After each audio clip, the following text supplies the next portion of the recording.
If Eid falls on Friday, do you have to read Jumu'ah Salah? Let's find out the details. There are differences of opinions if Eid falls on Friday, whether we should read Jumu'ah Salah or not. There are three differences of opinions mainly. Number one, according to Imam Ahmad rahmatullahi alayhi, Jumu'ah Salah is pardoned on that day. If Eid falls on Friday, you don't have to read Jumu'ah Salah. Secondly, Imam Shafi'i rahmatullahi alayhi, according to Imam Shafi'i, Jumu'ah Salah is obligatory only on the city dwellers. However, the people come from outside, they don't have to do the Jumu'ah. And according to Imam Abu Hanifa and Imam Malik, Jumu'ah Salah obligatory upon everyone, whether the person live in the city or he lives in outside villages anyway. Jumu'ah Salah is not pardoned. In any case, he has to read his Jumu'ah Salah. Imam Ahmad rahmatullahi alayhi gave his proof. His proof is Abi Ramala الشامي قال شهدت معاوية بن أبي سفيان وهو يسأل زيد بن أرقم رضي الله تعالى عنه قال أشهدت مع رسول الله صلى الله عليه وسلم عيدين اجتمعا في يوم؟ قال نعم. قال فكيف صنع؟ قال صلى العيد ثم رخص في الجمعة فقال من شاء أن يصلي فليصلي. The translation of this hadith is, Abu Ramala al-Shami said, I witnessed Muawiyah ibn Abi Sufyan asking Zayd ibn Arqam radiallahu ta'ala anhu, did you offer along with the Messenger of Allah sallallahu alayhi wasallam Friday and Eid prayers synchronized on the same day? He said, yes. He asked, how did he do? He replied, he offered the Eid prayer, then granted the concession to offer the Eid Friday prayers and said, if anyone wants to offer it, he may offer. This hadith is in Abu Dawud, hadith number 1070, and hadith is graded as Sahih.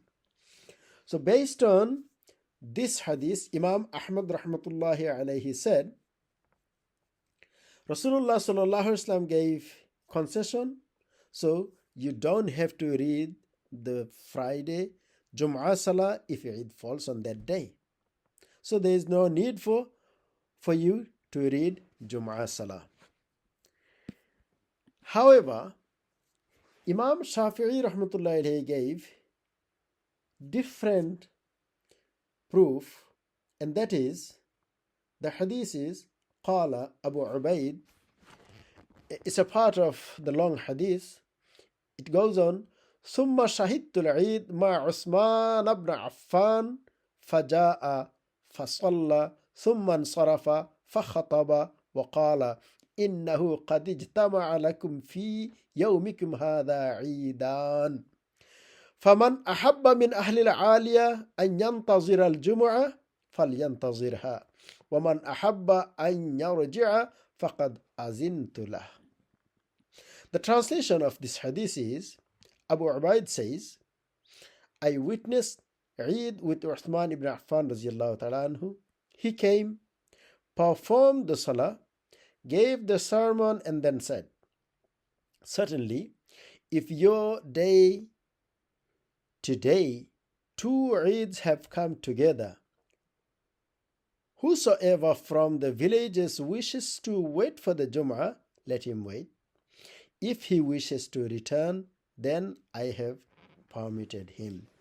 And this hadith is in Muwatta Imam Malik, Kitab al-Eidain, hadith number 435. Based on this hadith, Imam Shafi'i rahmatullahi alayhi says that only the city people will perform the Jumu'ah Salah, not the villages. Now we are going to look at the proof of Imam Abu Hanifa and Imam Malik. Imam Abu Hanifa and Imam Malik gave their proof as following.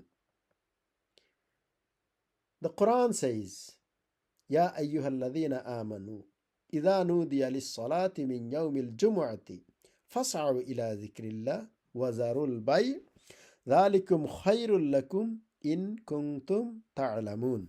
The translation of this ayat is, O you who believe, when the azan is called for the prayer on the day of Jum'ah, then proceed to the remembrance of Allah and leave trade.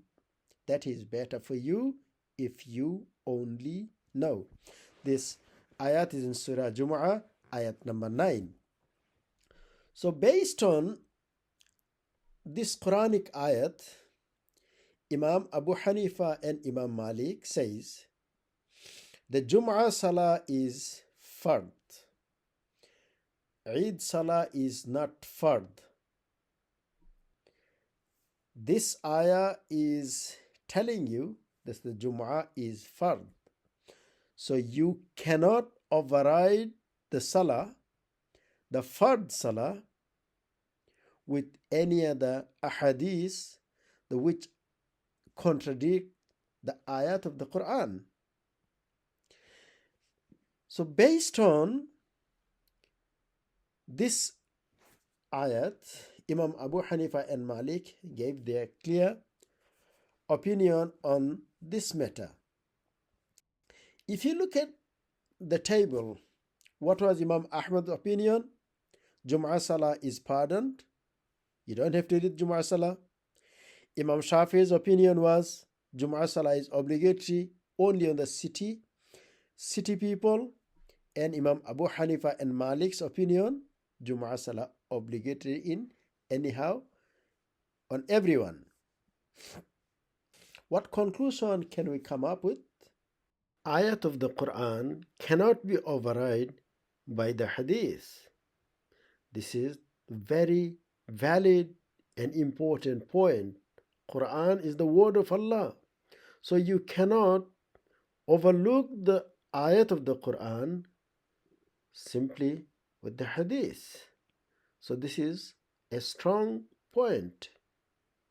And hadith is clear that it is only for the outsiders, not for everybody. Obviously, the villagers don't have to perform the Jum'ah Salah on those days. So Rasulullah SAW gave permission for the villagers. Imam Malik himself didn't act upon this hadith.